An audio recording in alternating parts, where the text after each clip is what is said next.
Today we are going on a time travel back to 2012 when Wizards of the Coast published Lords of Waterdeep. Let's unbox this giant.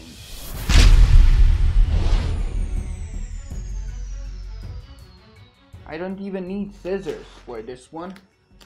Ooh, matte touch.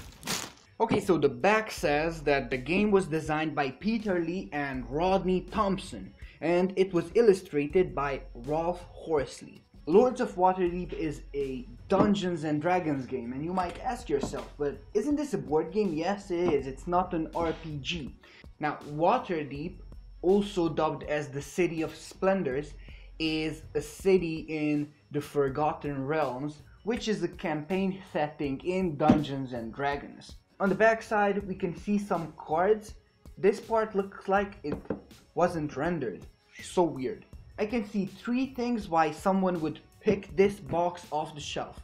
First, this golden line which serves no purpose at all, but looks cool.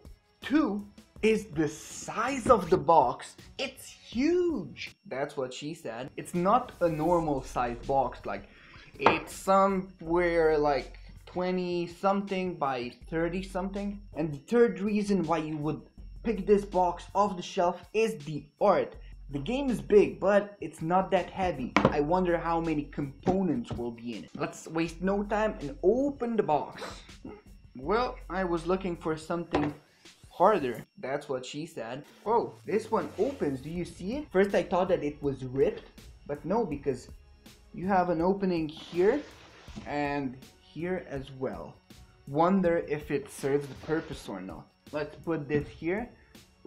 Now, Lords of Waterdeep has a board, and this is the City of Waterdeep. Okay, it's relatively thick, not as thick as the more modern board games, but it's okay for a map. Here we see different places where the players will place buildings, and they will mark the edges with their colors so everyone knows whose building that is. We will have quest cards up here. The quest card deck goes here, the discard goes there. We'll have the building stacks. Okay, Builder's Hall, and we will place some meeples here. I like that they went with a simple art. What else do we have here? Rulebook. So it's 22 pages long. They put the numbers on the side of the paper. Interesting. And on the last page you see a storage diagram. This way you know how to pack everything up. I hate it when you spend 25 minutes just putting things away. The art is nice. I'm not that into this fantasy world. I think I like these building cards more. Okay, so this is a bit all over the place. Why didn't they put every card next to each other? Cool. Let's look at the components. Heroes needed every Wednesday at a store near you. Dungeons and Dragons encounters. Play every Wednesday. Did you hear it? You should play every Wednesday. Dungeons and Dragons. Well, you just missed it. But next week, don't you dare miss a Dungeons and Dragons night. Okay, so we have these tokens. Oh, I ripped it. Have you seen that? I ripped it. These tokens are not as thick as the ones I'm used to. That's what she said. Let's see another one. You have a rectangular shape, and then the middle is missing and it's circular. And you have different building tiles as well. Okay, I won't take everything out. This is not my copy, and I don't want my friend to be angry. You didn't leave me anything. I wanted to punch those out. You will have many things to punch out. Okay, so the back side, it says building, and then on the front side you can see what the different buildings do. This punch board is different because we have the golds. This one is the 5 gold, the same thing. Now this one is shaped like a moon, and the centerpiece is round and it comes out.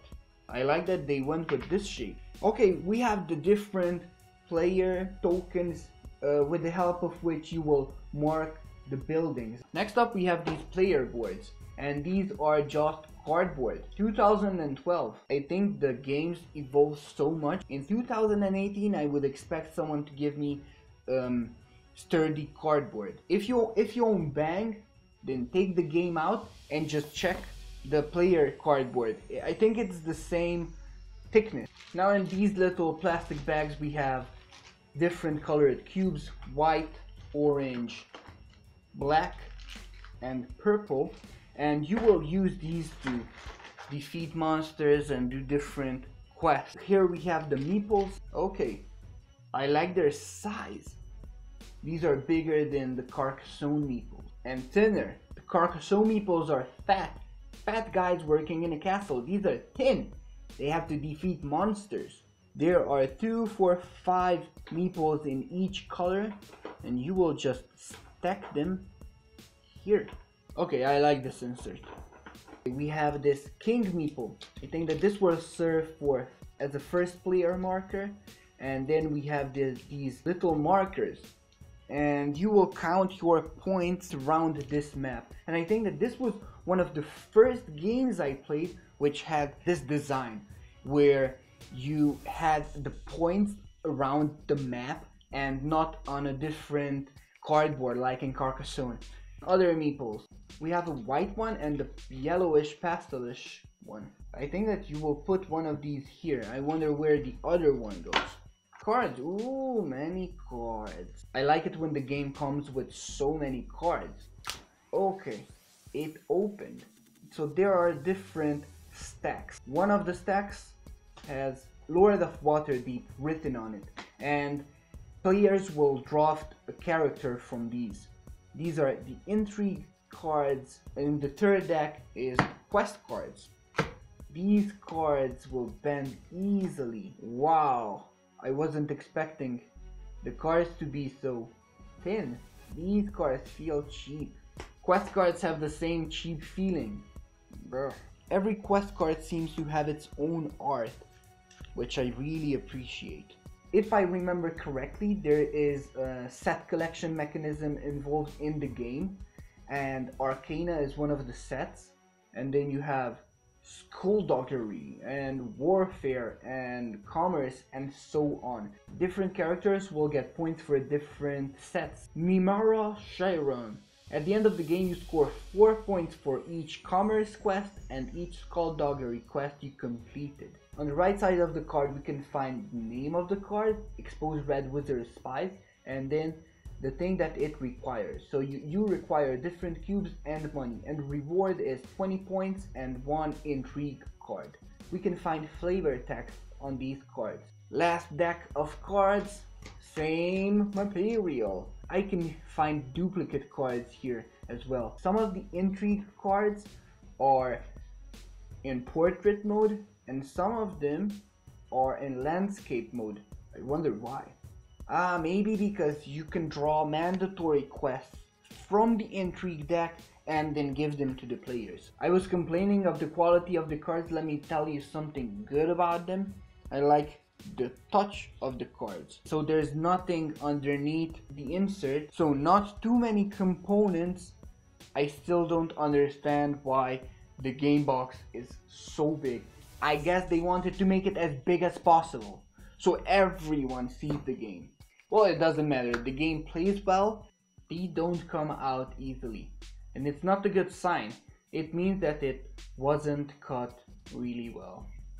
Everything's packed away, sort of. Leave a comment in the section below if you want to see me play this game with my friends, or if you want to see a review video about the game.